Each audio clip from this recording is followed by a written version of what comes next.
वेदांत सार।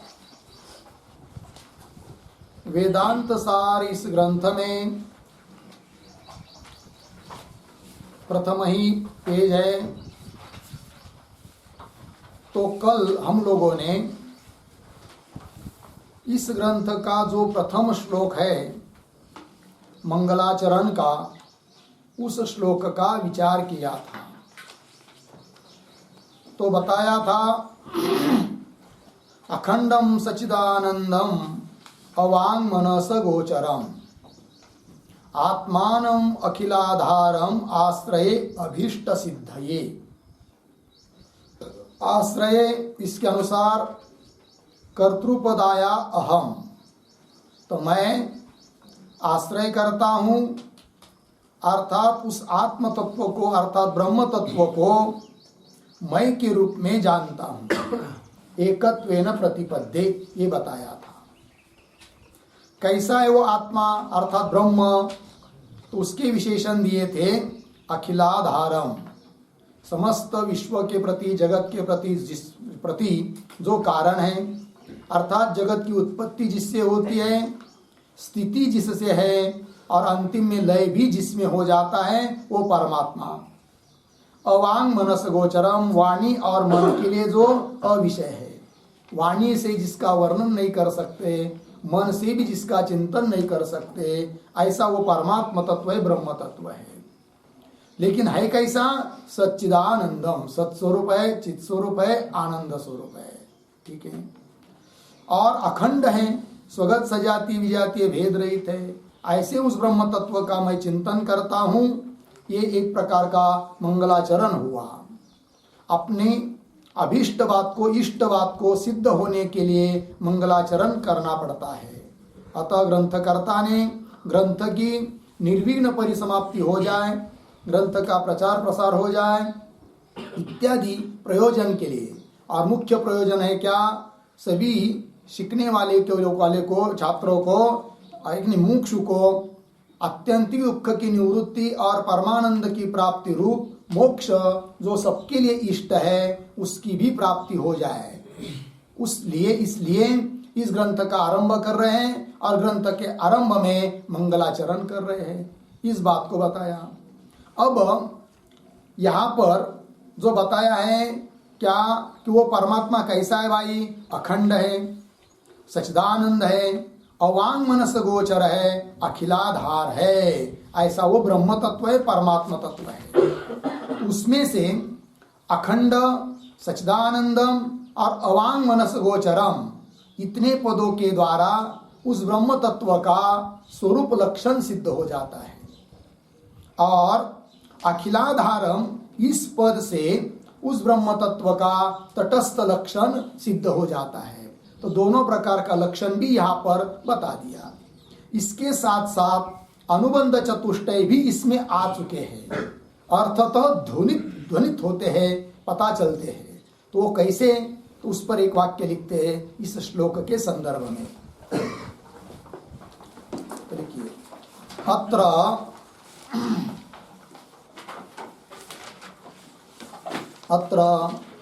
सच्चिदानंदम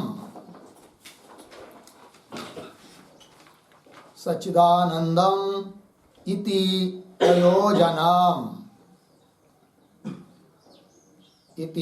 प्रयोजनम अर्धविराम, अखंडम इति विषयः, अखंडम इति विषयः अर्धविराम, शास्त्र विषयोः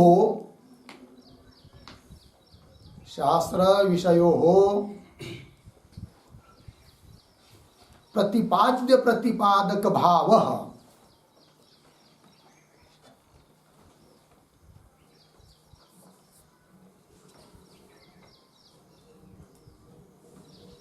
प्रतिपाद्य प्रतिपादक भावः संबंधः,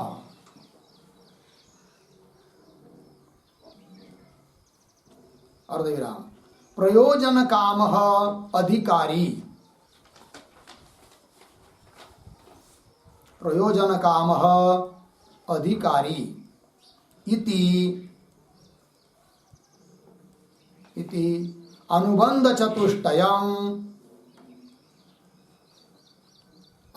चतुष्टयम् अर्थात उत्तम भवति।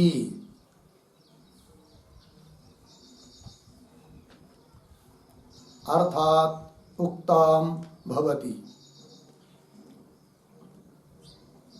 ठीक है, देखो भाई, तो यहां पर प्रयोजन क्या है? सत, चित और आनंद स्वरूप परमात्मा की प्राप्ति अर्थात मोक्ष की प्राप्ति, ये प्रयोजन हुआ, फल हुआ, ये भी ध्वनित हुआ। और अखंडम, तो इस ग्रंथ के द्वारा किस बात का प्रतिपादन होना है? तो अखंड ऐसे परमात्मा तत्व का ही प्रतिपादन होना है। अतः अखंडम इस शब्द से विषय ध्वनित हुआ। और शास्त्र ग्रंथ, शास्त्र मतलब यह वेदांत सार नाम का ग्रंथ, और विषय है अखंड तत्व का प्रतिपादन। इन दोनों का संबंध भी सिद्ध हो जाता है। तो क्या संबंध? तो बताया शास्त्र विषयोः प्रतिपाद्य प्रतिपादक भाव संबंध। तो प्रतिपादन करने वाला कौन हुआ? ग्रंथ, शास्त्र प्रतिपादक, और जिसका प्रतिपादन करना है वो हुआ प्रतिपाद्य विषय। और विषय और ग्रंथ इन दोनों का संबंध बन गया क्या? प्रतिपाद्य प्रतिपादक भाव संबंध। ऐसे और भी संबंध बनेंगे, जैसे प्रयोजन बताया, और प्रयोजन को प्राप्त करने वाला जो अधिकारी है, उस अधिकारी का और प्रयोजन का, इन दोनों का भी संबंध एक बन जाता है। वो कौन बनेगा? प्राप्य प्रापक भाव संबंध। तो प्रापक अर्थात प्राप्त करने वाला वो हुआ कौन? अधिकारी पुरुष। और प्राप्य प्राप्त करने योग्य वो कौन है? प्रयोजन। अतः दोनों का संबंध क्या? प्राप्य प्रापक भाव संबंध। इस प्रकार से। और फिर आगे प्रयोजन बताया, संबंध बताया। प्रयोजन हुआ सच्चिदानंद, विषय हुआ अखंड, और संबंध बताया। फिर अधिकारी कौन? तो आगे प्रयोजन काम। तो प्रयोजन बताया सच्चिदानंद की प्राप्ति। सच्चिदानंद ये प्रयोजन है, उसको प्राप्त करने की जिसको इच्छा है, ऐसा जो व्यक्ति वो हो जाएगा क्या? अधिकारी। ठीक है ना? तो वही प्रयोजन काम अधिकारी इति अनुबंध चतुष्टयम् अर्थात उत्तम भवति। अर्थतः ये ध्वनित होते हैं, प्रतीत होते हैं। कौन? अनुबंध चतुष्टय। ये हो गया भाई ये पहला श्लोक। अब आगे चलिए दूसरे श्लोक का विचार करते हैं। तो पहले 100 श्लोक में परमात्मा का चिंतन किया, परमात्मा को नमस्कार किया अभेद रूप से। अब इन द्वितीय श्लोक के माध्यम से गुरु को वंदन करते हैं। ठीक है, क्योंकि विद्या का अंग गुरु भी है, गुरु की सेवा भी है। अतः गुरु को वंदन करना भी उतना ही आवश्यक है, क्योंकि श्रुति कहती है यस्य देवे परा भक्ति यथा देवे तथा गुरु। ठीक है, तस्यैते कथिता हरता प्रकाशन्ते महात्मनः। ये श्लोक आता है क्या? कि यस्य देवे परा भक्ति, जिसकी देव के प्रति, भगवान के प्रति अत्यंत क्या है? भक्ति है। जितनी भक्ति है, श्रद्धा है, उतनी ही भक्ति, उतनी ही श्रद्धा यदि गुरु के प्रति रहेगी, तभी गुरु ने बताए हुए अर्थ प्रतीत होंगे, अपरोक्ष होंगे। अतः गुरु को वंदन करना भी उतना ही आवश्यक है। अतः इसलिए ग्रंथकार भगवान को नमस्कार करने के बाद गुरु को वंदन कर रहे हैं। श्लोक पढ़ते हैं, कल पढ़ा था, उसका पदच्छेद देखिए।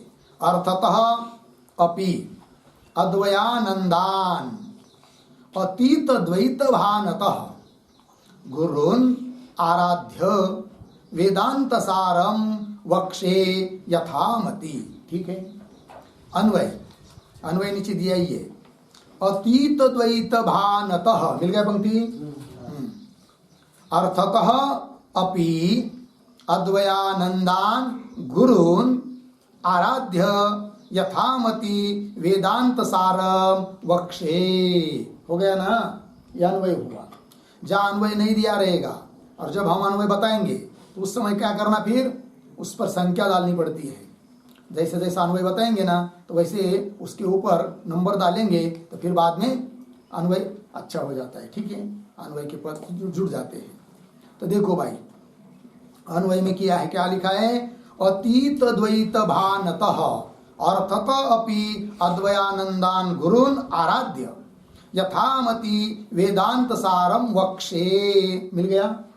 वक्षे शब्द का अर्थ लिखिए, वक्षे प्रतिपादयिष्ये। वक्षे अंतिम आया है ना क्रियापद, उसका अर्थ है प्रतिपादयिष्ये। उसका मतलब होता है मैं प्रतिपादन करूंगा। तो उस क्रियापद के अनुसार कर्ता पद आ जाता है कौन, अहम। तो मुख्य वाक्य बन गया अहम वक्षे।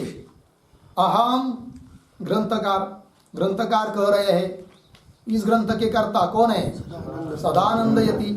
वो कहते हैं कि मैं कहूंगा, प्रतिपादन करूंगा वक्षे।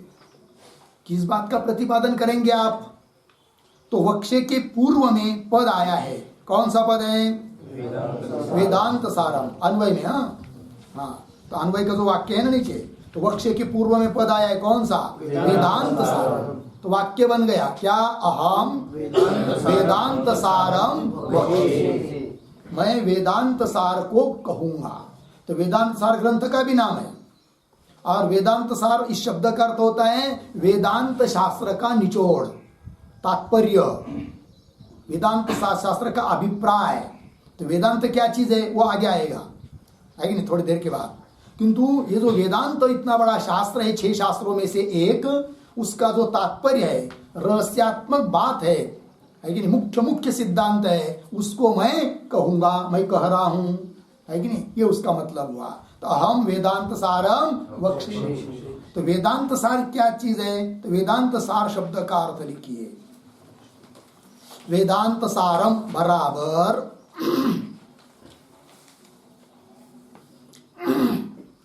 वेदांत सारम बराबर वेदांतानाम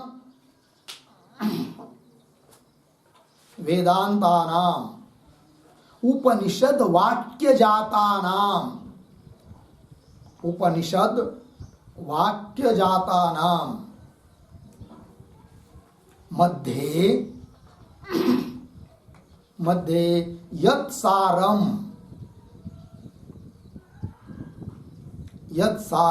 बराबर सिद्धांत रहस्यम, सिद्धांत रहस्यम अर्धविराम यस्मिन् ज्ञाते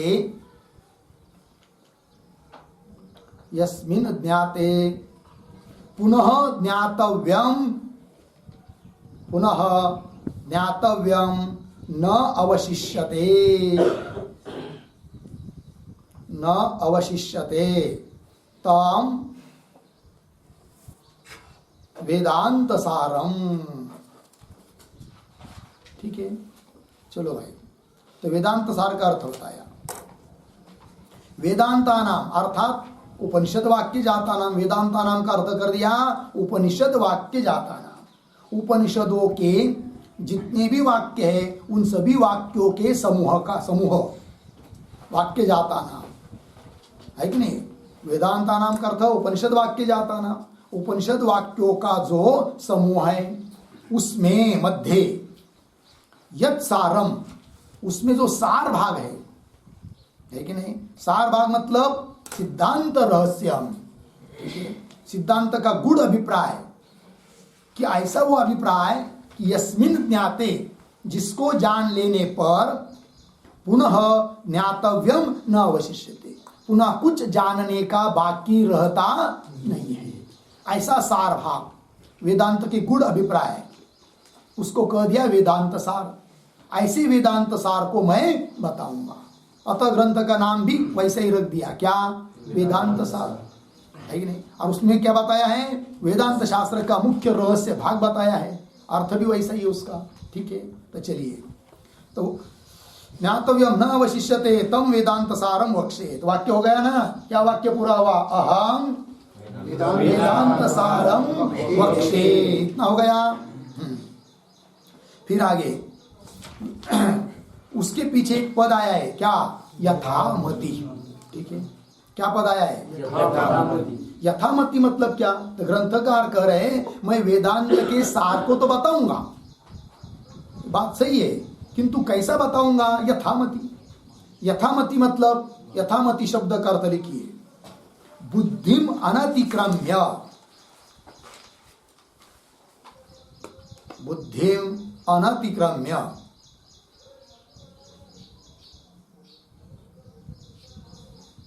बुद्धिम अनतिक्रम्य मतलब बुद्धि का उल्लंघन न करके। जितनी हमारी बुद्धि है, हमारे बुद्धि के अनुसार। ऐसा थोड़ी है कि हमारी बुद्धि इतनी है और हम उससे ज्यादा कह पाएंगे, अपनी बुद्धि के अनुसार हम बोलेंगे भाई, ये उनका कहना है। तो यथामति वेदांत सारम वक्षे, इतनी बात हो गई।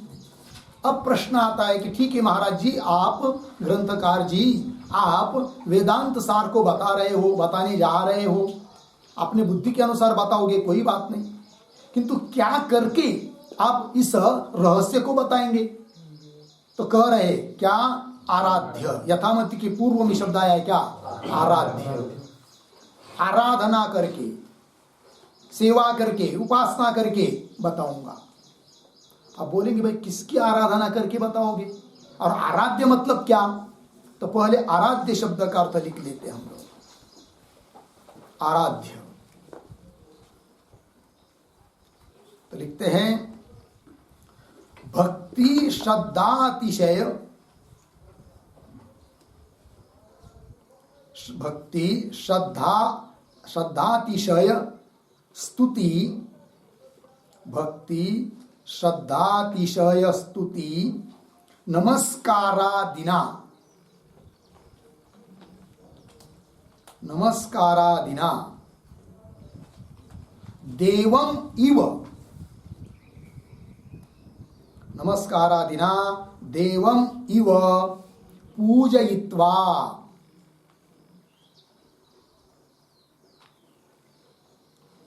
देवम इव पूजयित्वा। ठीक है जी, यह अर्थ हुआ किसका? आराध्य।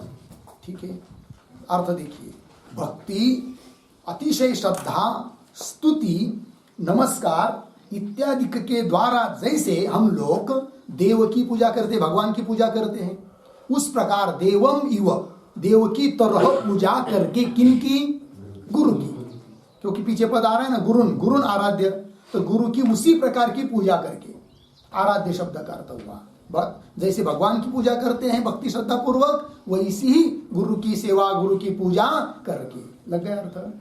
और एक अर्थ लिखिए आराध्य शब्द का दूसरा अर्थ, काय वांग मनोभिः,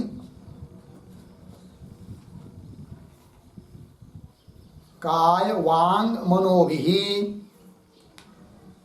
नमस्कार गोचरीकृत्य, नमस्कार गोचरीकृत्य, नमस्कार गोचरीकृत्य। ठीक है, देखो भाई अर्थ, काय, काय का अर्थ होता है शरीर, हम लोगों का शरीर। वांग मतलब वाणी और मन, काया, वाणी और मन, इनके द्वारा नमस्कार का विषय बनाकर, गोचरीकृत्य। गोचरीकृत्य का अर्थ होता है विषय करके। ठीक है ना जी।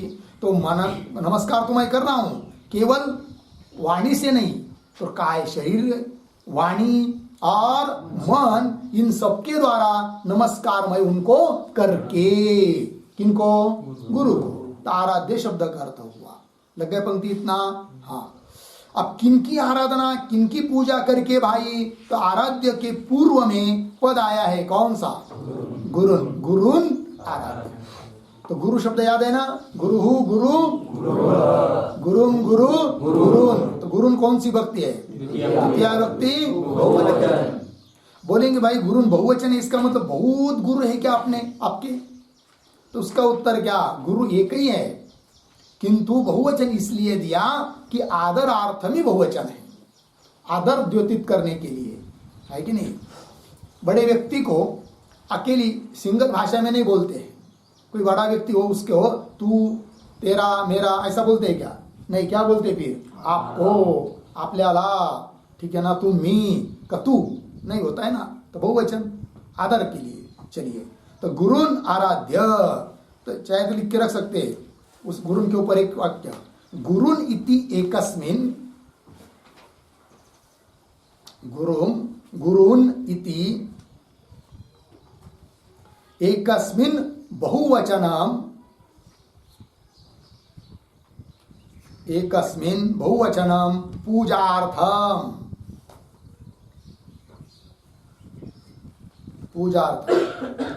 आदरार्थम इत्यर्थः।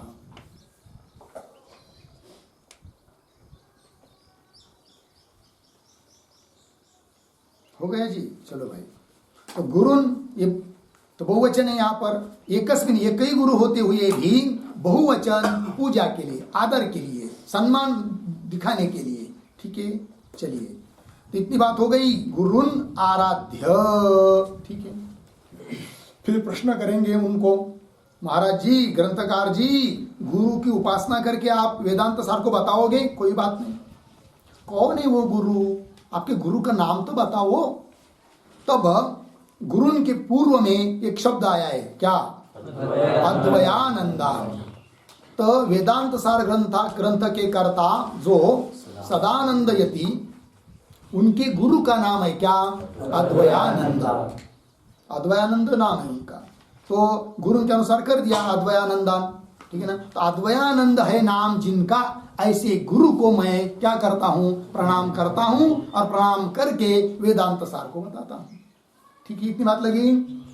अब ये जो गुरु है अद्वयानंद, ठीक है, तो पीछे पूछेंगे ग्रंथकर्ता को कि आपके गुरु का केवल नाम ही अद्वयानंद है, का सचमुच वो अद्वयानंद है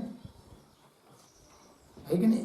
कभी कभी नाम होता है, देखिए, किसी का नाम लोग बोलते पहलवान, और है क्या? काड़ी मोड़ी। छोटे बच्चे के साथ भी कुश्ती नहीं खेल सकता है, तो वो उसका क्या हुआ? केवल नाम हुआ पहलवान, नाम पड़ जाता है किसी किसी को। और किसी किसी को नाम पड़ता है सचमुच पहलवान भी रहता है, कुश्ती भी करता है कि नहीं, और उनको पहलवान भी बोलते हैं। तो दो अलग अलग हुआ। एक के लिए क्या हुआ? केवल नाम हुआ, और एक के लिए क्या हुआ? नाम भी, और उसके अनुसार उसका अर्थ भी वैसा ही है कि नहीं? तो उसी प्रकार यहां पर अद्वयानंद आपके गुरु का केवल नाम है, क्या सचमुच वो अद्वयानंद तत्व में रममान है? तो बताएंगे उसको क्या।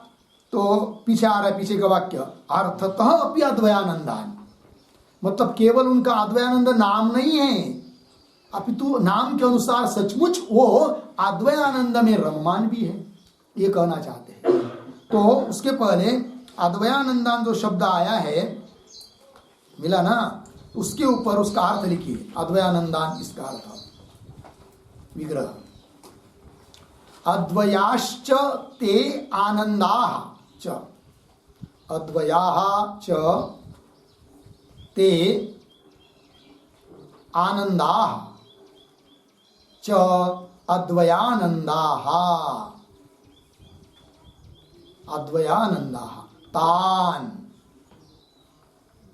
अद्वयानंदान। ठीक है, अद्वय ऐसा जो आनंद, द्वैत रहित आनंद, उसको कहते अद्वयानंद, है कि नहीं? तो अपने महिमा वो ब्रह्मरूप आनंद है, अद्वयानंद एक ही है, ब्रह्मानंद।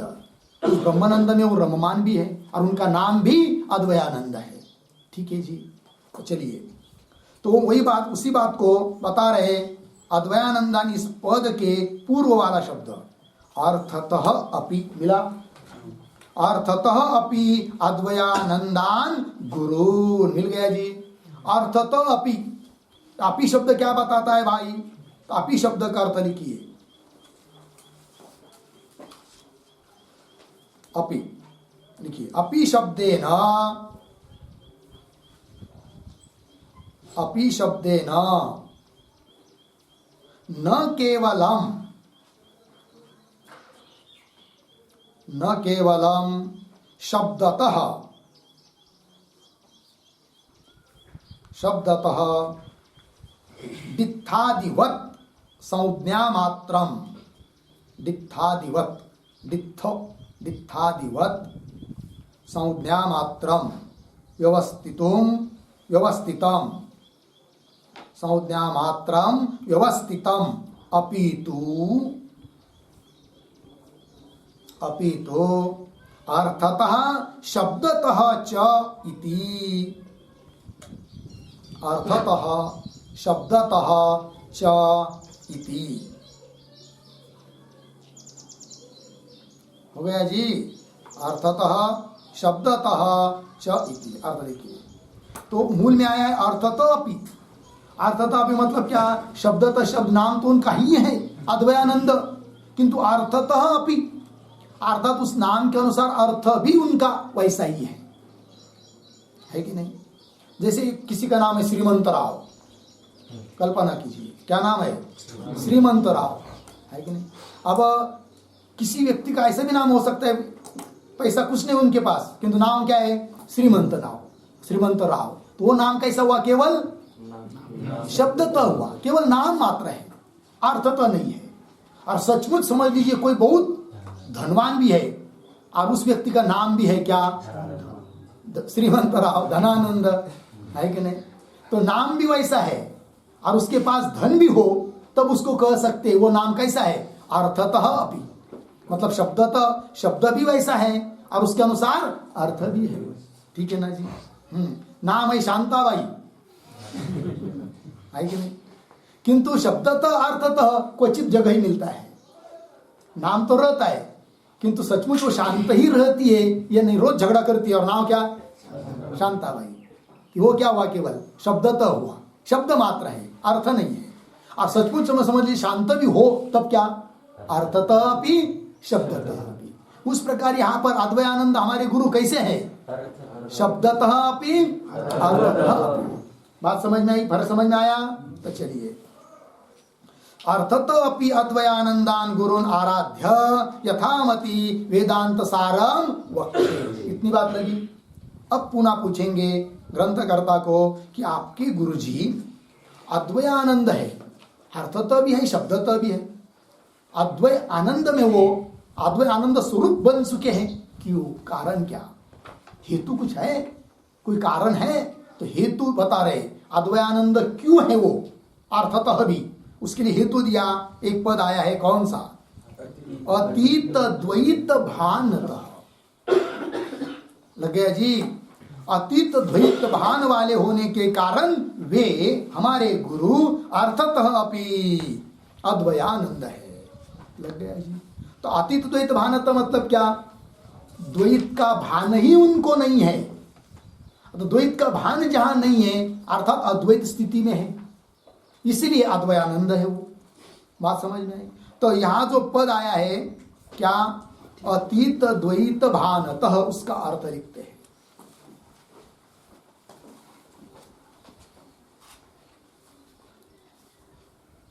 पहले छोटे शब्द में उसका अर्थ लिखिए, निरस्त समस्त भेद ज्ञानत्वात्।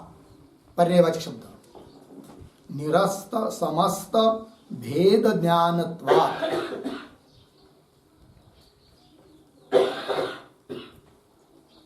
निरस्त समस्त भेद ज्ञानत्वात् पर्यायवाची शब्द हुआ। ठीक है ना?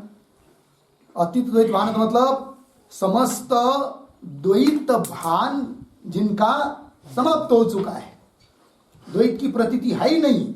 जगत में सब व्यवहार कर रहे, खा रहे, पी रहे, बैठ रहे, किंतु ब्रह्म दृष्टि हो गई है कि नहीं? आत्मानं चेद विजानीयात् अयम अस्मीति पुरुषः किमिच्छन् कस्य कामाय शरीरम अनुसंजरे।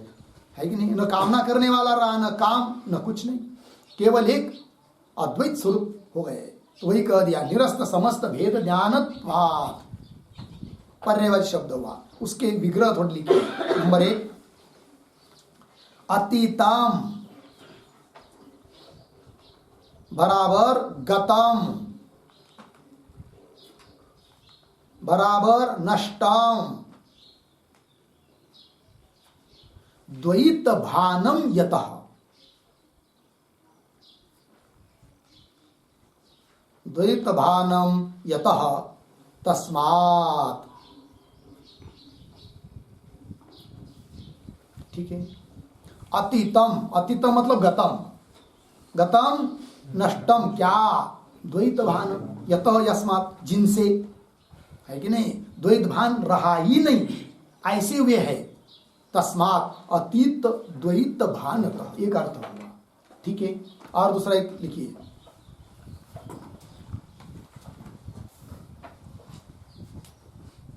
बहुत महत्व की उत्पत्ति दूसरी, यहां लिखिए, अतीतम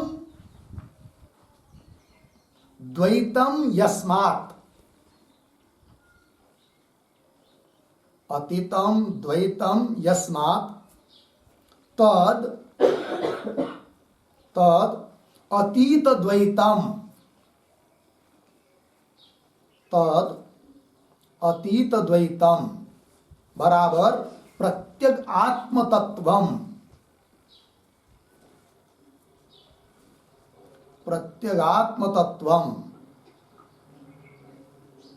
अर्धविराम, तस्य भानम, तस्य भानम बराबर साक्षात्कार, साक्षात्कार, तस्मात्, तस्मात् अतीत द्वैत भानतः,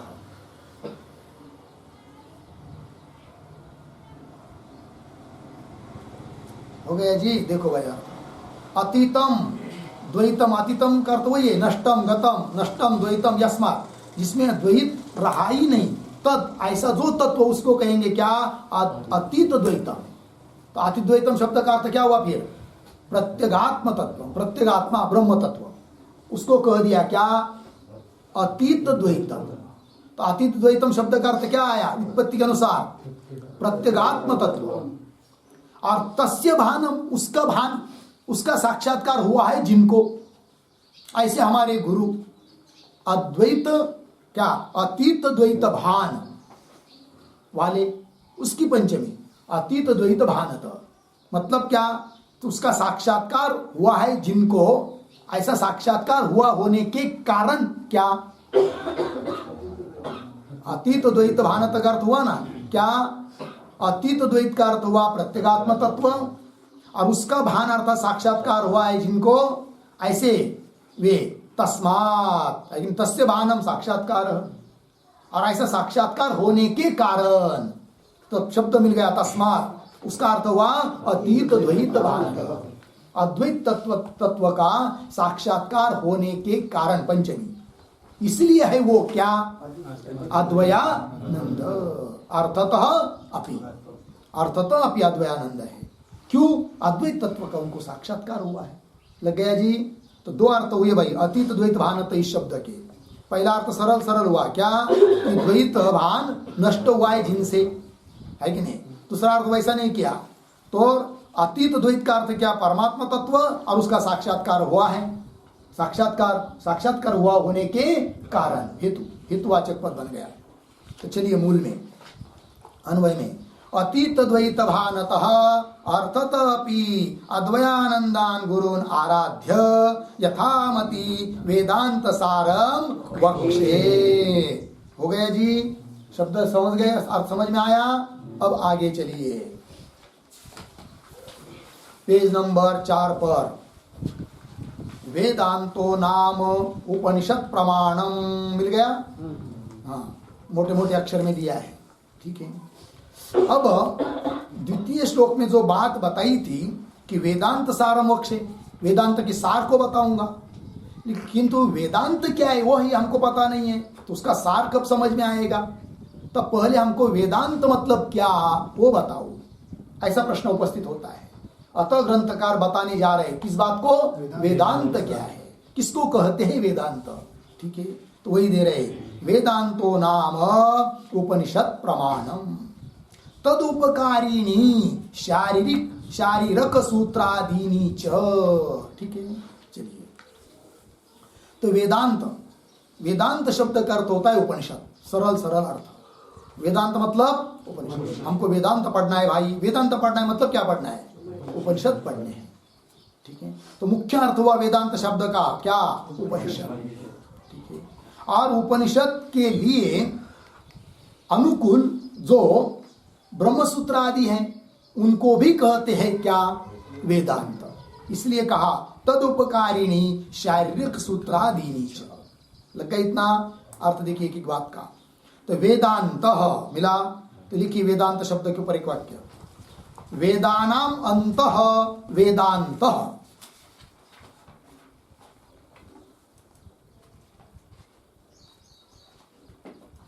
वेदानाम अंतः वेदांत। ठीक है, मोटे मोटे भाषा में देखिए, वेदों का अंतिम भाग उसको कहते हैं क्या? वेदांत। ठीक है, तो वेद 3 कांडात्मक होता है, कर्मकांड, उपासना कांड और ज्ञान कांड। ठीक है, तो ज्ञान कांड जो है वो अंतिम भाग है, अंतिम आया हुआ भाग है, उस वही उपनिषद भाग है, उसी को कहते वेदांत। क्यों? दूसरी भाषा में बोलना हो तो वेद में कुछ भाग संहिता भाग है, कुछ भाग ब्राह्मण भाग है, और कुछ भाग आरण्यक है, और कुछ उपनिषद है। 4 भाग। क्या क्या हुआ? संहिता, ब्राह्मण, आरण्यक, उपनिषद। अब हर एक शाखा का एक अपना अपना उपनिषद होता है, तो उपनिषद जो भाग है वह वेदांत है। उपनिषद कोई वेदांत का मतलब वही होता है क्या? उपनिषद। बात समझ में आई? हाँ, वेद का अंतिम भाग। तो आइए मूल में, वेदांतो नाम उपनिषद प्रमाणम। ठीक है ना? तो उपनिषद प्रमाणम, उपनिषद जो शब्द है बहुत काम का है, ध्यान दीजिए। उपनिषद शब्द का अर्थ वैसा होता है ब्रह्म विद्या, मुख्य अर्थ। उपनिषद शब्द का मुख्य अर्थ क्या है? ब्रह्म विद्या। ठीक है, और उस ब्रह्म विद्या को बताने वाले जो ग्रंथ वो भी हो जाते हैं फिर क्या? उपनिषद। है कि नहीं? 10 उपनिषद मुख्य बोलते ही नहीं हम लोग, वो उपनिषद है। किंतु उपनिषद शब्द का मुख्य अर्थ है क्या? ब्रह्म विद्या। और उस ब्रह्म विद्या को बताने वाले जो ग्रंथ उनको भी कहते हैं क्या? उपनिषद। और उस उपनिषद सिद्धांत को बताने के लिए अनुकूल जो अन्य ग्रंथ जैसे पंचदशी है, ब्रह्मसूत्र है, गीता भाष्य है, ये भी सब क्या है? फिर वेदांत ही है, क्योंकि उपनिषद सिद्धांतों को बताने के लिए वो पूरक है, उसी उपनिषद सिद्धांतों को ही बता रहे हैं। लग गया पंक्ति? तो चलिए, तो उपनिषदो नाम वेदांतो नाम उपनिषद प्रमाणम। ठीक है, तदुपकारिणी। तदुपकारिणी लिखिए उसका अर्थ, तदुपकारिणी वेदांतार्थ विचारानुकूलानि। वेदांतार्थ विचारानुकूलानि।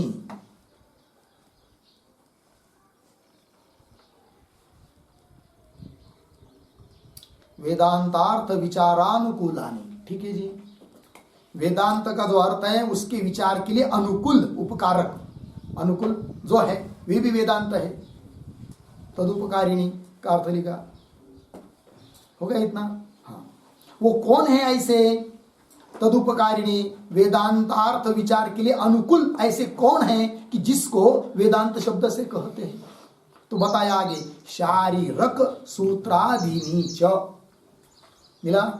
शारीरिक सूत्रादीनी, आदीनी पद आया है, आदि पद से कौन लेंगे और शारीरक सूत्र मतलब क्या, वो सब बता रहे हैं। तो आदीनी शब्द आया है ना, तो आदि शब्द का अर्थ लिखिए, आदीनी लिखिए।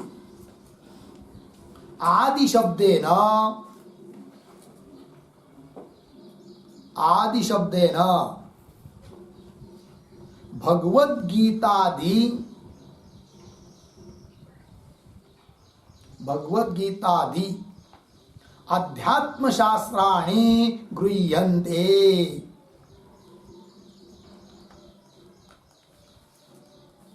अध्यात्म शास्त्राणि गृह्यन्ते। अर्धविराम। तेषाम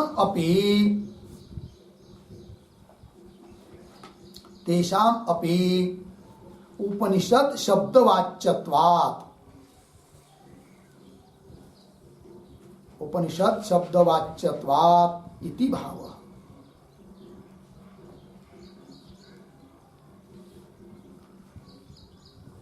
ठीक है जी। उपनिषद शब्दवाच्यत्वात् इति भाव। आदिपद से भगवद गीता है कि नहीं इत्यादि आध्यात्म शास्त्र के ग्रंथ, वेदांत ग्रंथ वो लेना है, क्योंकि वे भी उस ब्रह्म विद्या का ही प्रतिपादन करने वाले हैं। तेषामपि उपनिषद शब्द वाच्यत्वात्, ब्रह्म विद्या का प्रतिपादन करते इसलिए वे भी उपनिषद हो गए। हो गया जी। चलिए अब यहां पर शारीरक सूत्रानी, सूत्र ऐसा पद आया है, वो क्या चीज है लिखते उसका अर्थ लिखिए।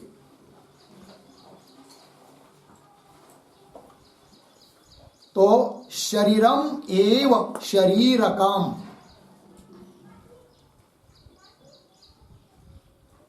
शरीरम एव शरीरकम, तत्र भवः, तत्र भवः जीवः, जीवः शारीरकः, शारीरकः व अर्धविराम सह सूत्र्यते, सह सूत्र्यते याथा तथ्येन, याथा तथ्येन निरूप्यते, याथा तथ्येन निरूप्यते यही तानि तानि शारीरक सूत्राणि, शारीरक सूत्राणि बराबर ब्रह्म सूत्राणि बराबर वेदांत सूत्राणि बराबर व्यास सूत्राणि इत्यर्थः।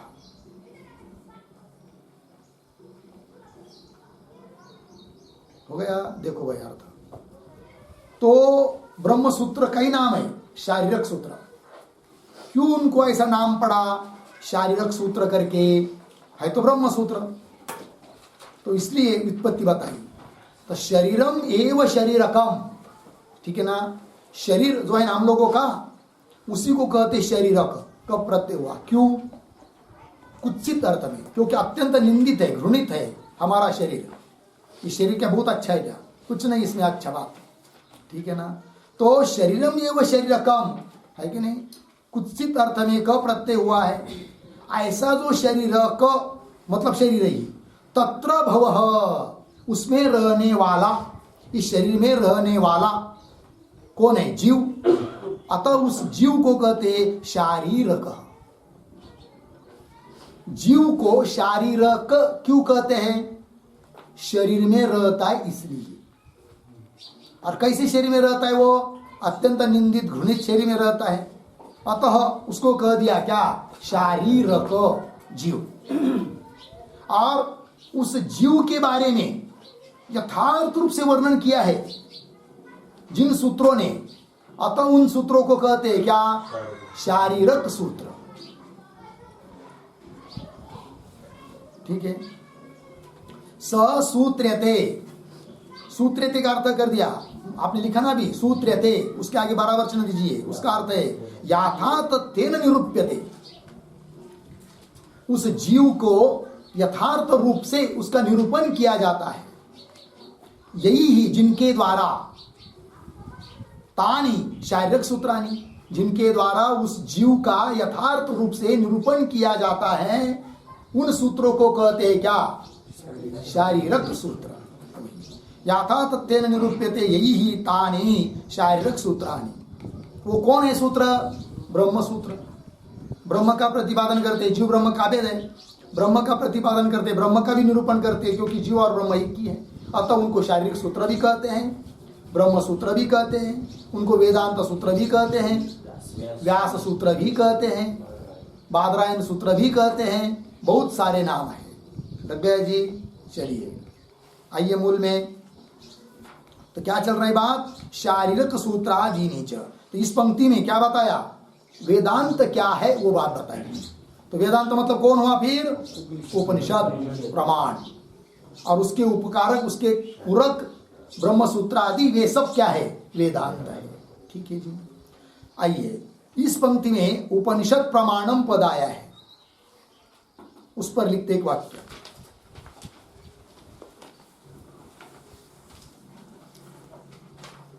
ठीक है,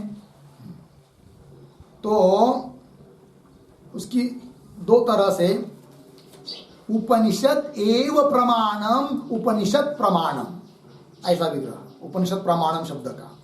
उपनिषद एव प्रमाणम,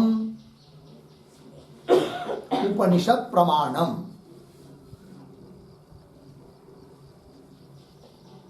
पूर्ण विराम। दूसरे पद से, उपनिषदः यत्र प्रमाणम इति वा।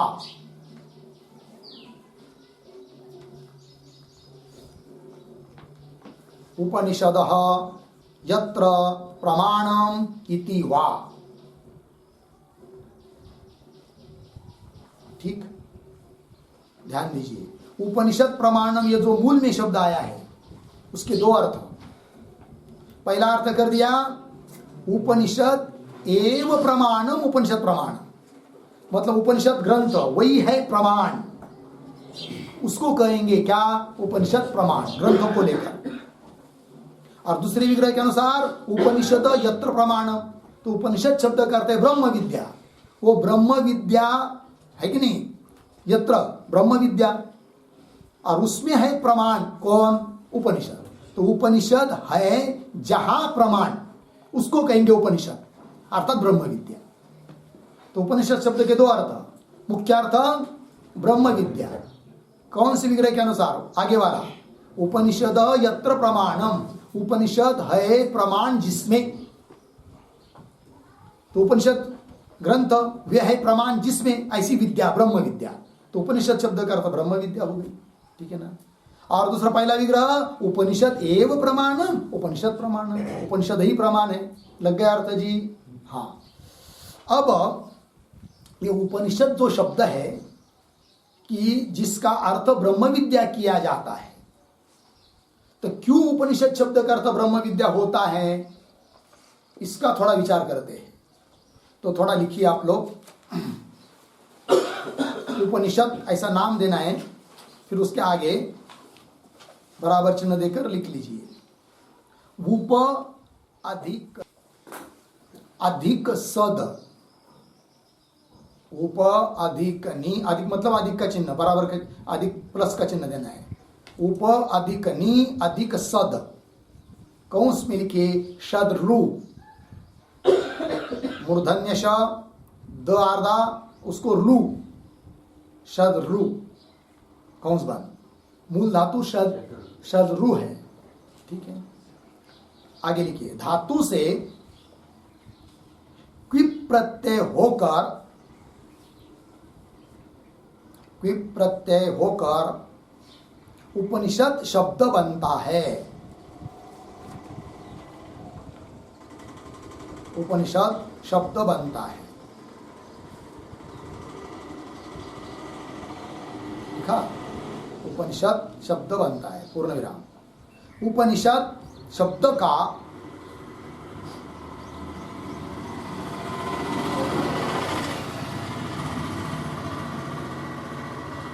उपनिषद शब्द का मुख्य अर्थ ब्रह्म विद्या है।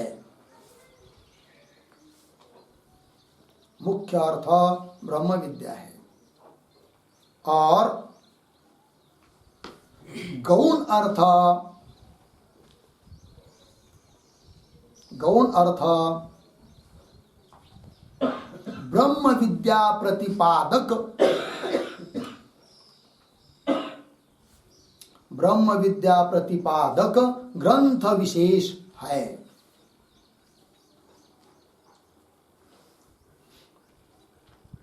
ब्रह्म विद्या प्रतिपादक ग्रंथ विशेष है। हो गया, पूर्ण विराम। आगे धातु लिखिए, शद्रु विशरण गत्यवसादा अवसादनेषु, शद्रु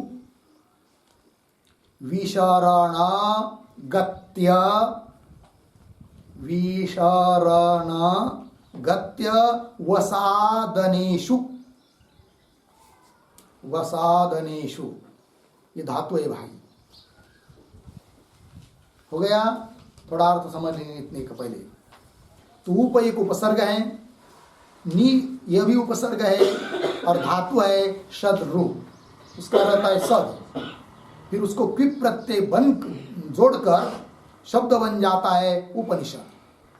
और उस उपनिषद शब्द का मुख्य अर्थ है ब्रह्म विद्या, और गौण अर्थ है उस ब्रह्म विद्या का प्रतिपादन करने वाले ग्रंथ। ठीक है जी। और इस उपनिषद शब्द में जो धातु है वो धातु बताया शद्रु विशरण गति अवसाधनेषु। तीन अर्थ है इस शद्रु धातु के। कौन तीन अर्थ है? नंबर 1 विशरण, नंबर 2 गति, नंबर 3 अवसाधन। तीन अर्थ हुई बराबर। लिखिए थोड़ा आगे फिर। इस धातु के 3 अर्थ है। इस धातु के 3 अर्थ है। नंबर 1 विशरण, विशरण बराबर नष्ट होना। विशरण का मतलब नष्ट होने, नष्ट होना। नंबर 2 गति, गति बराबर जाना, जाना, पहुंचना, पहुंचने, पहुंचना। नंबर 3 अवसाधन, अवसाधन बराबर शिथिल करना, ढीला करना, शिथिल करना।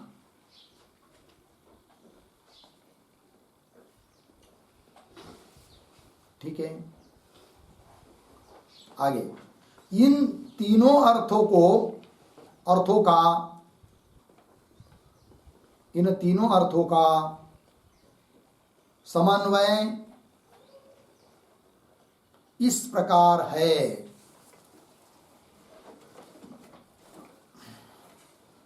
इस प्रकार है। तो लिखिए आगे नंबर 1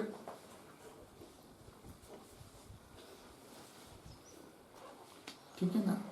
तो लिखिए अविद्यादेहे, अविद्यादेहे संसार बीजस्य,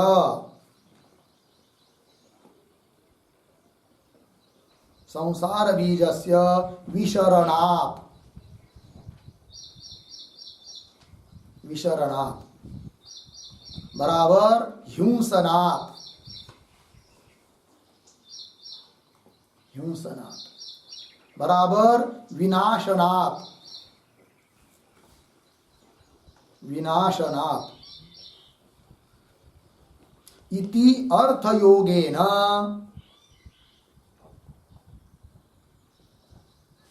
इति अर्थयोगेन ब्रह्म विद्या, ब्रह्म विद्या उपनिषद इति उच्यते।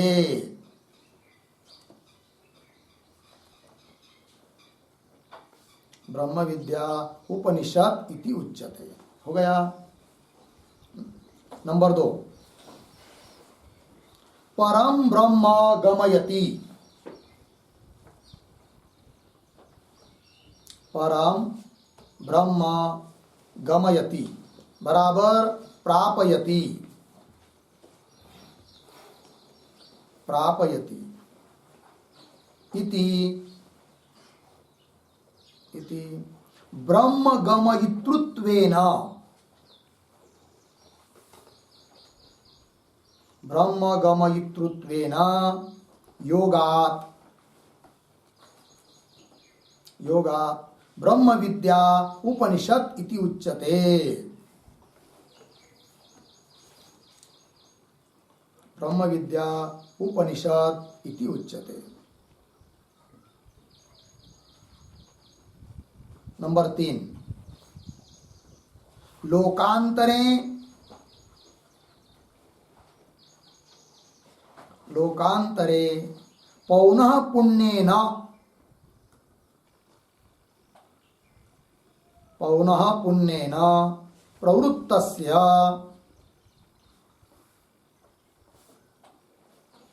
पौनः पुण्येन प्रवृत्तस्य गर्भवास जन्म जरादि गर्भवास जन्म जरादि उपद्रव वृंदस्य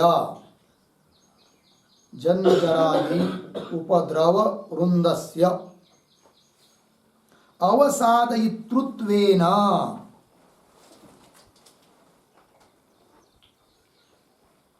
अवसादयितृत्वेन बराबर शैथिल्य आपदनेन शैथिल्य आपदनेन आपादनेन वा ब्रह्म विद्या उपनिषद इति उच्यते।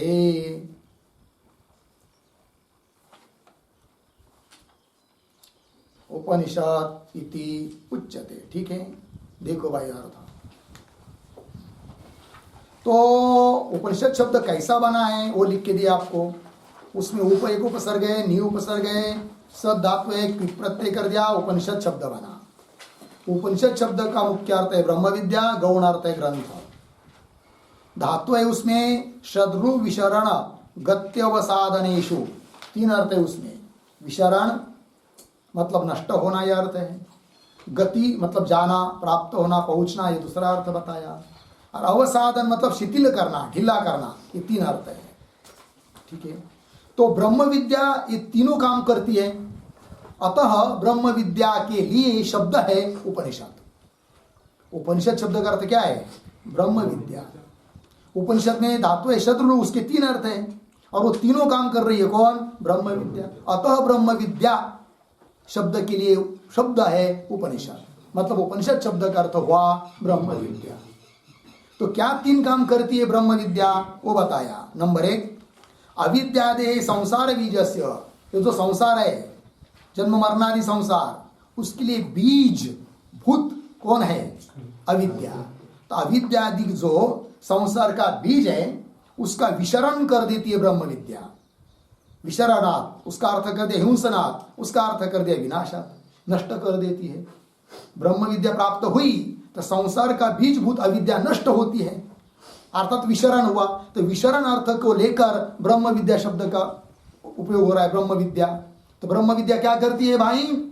संसार के बीजभूत अज्ञान का नाश कर देती है। और उपनिषद शब्द में जो धातु है उसका अर्थ एक विशरण करना, ये भी है नाश करना। अतः ब्रह्म विद्या अर्थ हुआ किसका? उपनिषद शब्द का। तो वही लिखा इति अर्थ योगेन ब्रह्म विद्या उपनिषद इति उच्यते। एक बात। दूसरा अर्थ है धातु का कौन सा? गति, जाना, पहुंचना। उस अर्थ को लेकर भी बता रहे हैं। तो परम ब्रह्म गमयति, ब्रह्म विद्या प्राप्त होना मतलब क्या? परब्रह्म स्वरूप का प्राप्ति होना है। तो परम ब्रह्म गमयति, गमयति प्रापयति इति, इस प्रकार ब्रह्म गमयितृत्वेन, ब्रह्म को पहुंचाने वाली है, मतलब ब्रह्म तत्व का ज्ञान करा देने वाली ये विद्या है। ठीक है ना? ब्रह्म को प्राप्त करा देने वाली ये विद्या है। कौन सी? ब्रह्म विद्या। अर्थात ब्रह्म विद्या हुई तो क्या हुआ? ब्रह्म की प्राप्ति हो गई, ऐसा समझ लीजिए। इति ब्रह्म गमयितृत्वेन योगात्, ऐसा अर्थ होने से ब्रह्म विद्या उपनिषद इति उच्यते। 2 हुआ। तीसरा अर्थ बताया था धातु का कौन सा? अवसाधन मतलब शिथिल करना, ढीला करना, कहीं नहीं। तो वही दिया। तो हम लोगों के पीछे जो जन्म मरण रूप संसार लगा हुआ है वो शिथिल पड़ जाता है। कब? ब्रह्म विद्या प्राप्त होने पर। तो वही लिखा लोकांतर, लोकांतर में पुनः पुनः प्रवृत्त जो उपद्रव, कैसा? गर्भवास, जन्म, जरा, है कि नहीं, बुढ़ापा, रोग, व्याधि, मृत्यु, ये सब उपद्रव नहीं तो क्या है? अनर्थ है, संकट है कि नहीं? वो बहुत बड़ा दुख है। तो गर्भवास, जन्म, जरादि उपद्रव, ये सब अनर्थ। वृंद मतलब समूह, इन सभी उपद्रवों का जो समूह है उनका अवसादयितृत्वेन, उसको ढीला कर देती है, समाप्त कर देती है। ठीक है ना? तो इसलिए शैथिल्य आपादने न, शैथिल्य कर देती उसका, इसलिए ब्रह्म विद्या है वो। लेकिन ब्रह्म विद्या क्या कर देती है? इस प्रकार के अनर्थ को कम कर देती है कि नहीं? और शिथिल कर देती, इसका मतलब यह हुआ। और उपनिषद शब्द में जो धातु है उसका अर्थ भी यही है, शिथिल करना, और ये काम ब्रह्म विद्या कर रही है। अतः ब्रह्म विद्या के लिए शब्द प्रयोग हो जाता है कौन सा? उपनिषद। मतलब उपनिषद शब्द का अर्थ हुआ क्या? ब्रह्म विद्या। लग गया? तो उपनिषद शब्द का मुख्य अर्थ ब्रह्म विद्या, और उस ब्रह्म विद्या को प्राप्त, ब्रह्म विद्या को बताने वाले, उस ब्रह्म विद्या का कथन करने वाले, जीव ब्रह्म के ऐक्य को बताने वाले जो ग्रंथ है वो भी कहलाते हैं क्या? उपनिषद। उनको भी क्या कहते हैं? उपनिषद। हो गया जी। तो आइए मूल में, वेदांतो नाम उपनिषद प्रमाणम तद उपकारिणी शारीरक सूत्रादीनी च। हो गया। तो बोलेंगे ठीक है, अब आपकी इस वेदांत सार ग्रंथ का अनुबंध चतुष्टय बताइए, क्योंकि अनुबंध चतुष्टय समझे बिना किसी भी व्यक्ति की किसी भी कार्य में क्या नहीं होती है? प्रवृत्ति नहीं होती है। तब अनुबंध चतुष्टय बताना चाहिए। तब बता रहे ग्रंथकार, अस्य वेदांत प्रकरणत्वात् तदीयैहि एव अनुबंधैहि तद्वत्ता सिद्धेः न ते पृथक आलोचनीयाः। ठीक है जी। देखिए, अस्य अस्य का अर्थ लिखिए वेदांत सारस्य ग्रंथस्य। ये वेदांत सार नाम का ग्रंथ, अस्य वेदांत सारस्य।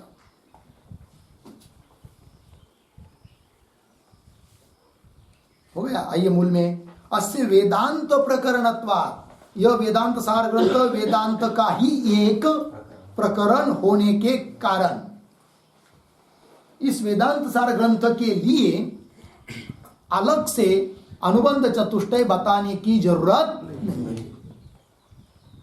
अर्थात वेदांत शास्त्र के जो अनुबंध चतुष्टय है वही अनुबंध चतुष्टय इस वेदांत सार ग्रंथ के लिए ही है, क्योंकि वेदांत शास्त्र का ही एक प्रकरण ग्रंथ है। कौन? वेदांत सार। बात समझ में आ रही ना?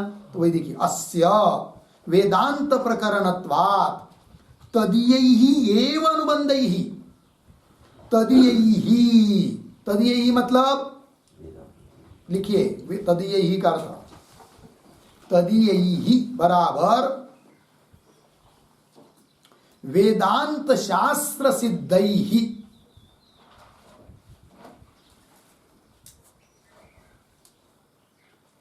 वेदांत शास्त्र सिद्धैहि।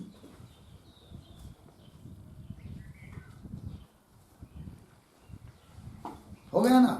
मूल में आया ये आगे एव अनुबंधैहि, तो वेदांत शास्त्र सिद्धैहि एव अनुबंधैहि, यह अर्थ हुआ। मतलब वेदांत शास्त्र में सिद्ध जो अनुबंध है उसी अनुबंध से, तदीयैहि एव अनुबंधैहि, उसी अनुबंध से क्या? तद्वत्ता, तद्वत्ता अनुबंधवत्ता। ठीक है ना? मतलब जो वेदांत शास्त्र के अनुबंध बताए हैं वही अनुबंध यहां पर है। अब अनुबंध मतलब क्या, वो सब आएगा आगे, किंतु वेदांत शास्त्र का जो अनुबंध है वही अनुबंध इस ग्रंथ का भी है। अतः अलग से बताने की जरूरत नहीं है, ये कहना। अस्य वेदांत प्रकरणत्वात् तदीयैहि एव अनुबंधैहि तद्वत्ता सिद्धेः न ते पृथक आलोचनीया। ते पृथक आलोचनीयाः न। ते ते ते ते शब्द का अर्थ लिखिए, ते अनुबंधाः। ठीक है, हो गया ना? वे अनुबंध पृथक स्वतंत्र रूप से उसका मतलब दूसरे वेदांत शास्त्र के जो अनुबंध है उससे भिन्न ही दूसरे कुछ अनुबंध बताने की जरूरत नहीं है। जो वेदांत शास्त्र का अनुबंध है वही इस शास्त्र का, इस ग्रंथ का भी क्या है? अनुबंध है। वही लिखा, ते पृथक आलोचनीय, पृथक उनका विचार करने की जरूरत नहीं है। बात समझ में आई भाई? हाँ, तो ये हुआ। फिर अनुबंध चतुष्टय क्या है वो कल होगा। तो आज के बाद में समझ में आया क्या क्या हुआ। फिर तो द्वितीय श्लोक में गुरु को वंदन किया, गुरु के सब ये सब बात बताई, गुरु का विशेषण, गुरु का नाम, ये सब हुआ। और फिर वेदांत क्या है, उपनिषद क्या है, शारीरिक सूत्र मतलब क्या है, ब्रह्म सूत्र को शारीरिक सूत्र क्यों कहते हैं, इन सभी बातों का विचार हुआ। ठीक है ना। ये सभी बातों का विचार चिंतन करना है आप लोगों को घर में जाकर, एक स्वतंत्र कॉपी बनाना है इसके लिए वही, और उसमें लिखना है, ये सब वाक्य लिखा ऊपर का मूल वाक्य, फिर एक एक वाक्य वेदांत। तो वेदांत मतलब क्या, उपनिषद प्रमाण शब्द का क्या अर्थ हुआ, शारीरिक सूत्र मतलब क्या, ठीक है ना। ये सब सार बात लिखना है और याद करना है सब पंक्तियां। ठीक है जी, मूल मूल पंक्तियां हो गया। बस आगे का विचार हम लोग कल करेंगे। ओम पूर्णमदः पूर्णमिदं पूर्णात् पूर्णमुदच्यते पूर्णस्य पूर्णमादाय पूर्णमेवावशिष्यते।